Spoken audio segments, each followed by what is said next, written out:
Hi everyone! Ito na po ang aking mga prutas para sa New Year. Dami oh. Happy ako na marami akong nakuhang prutas ngayong year na to. Kagaya na tong green apple.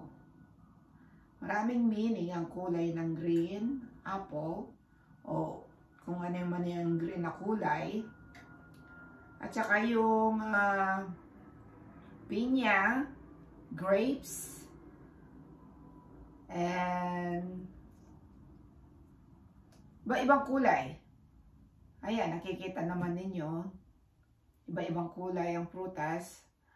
Meron tayong meaning sa Pilipinas na ganito ang ihanda natin every year, kada New Year. Ano daw yan? Swerte. Sana magiging masaya ang New Year ninyo dyan at Happy New Year po sa inyong lahat.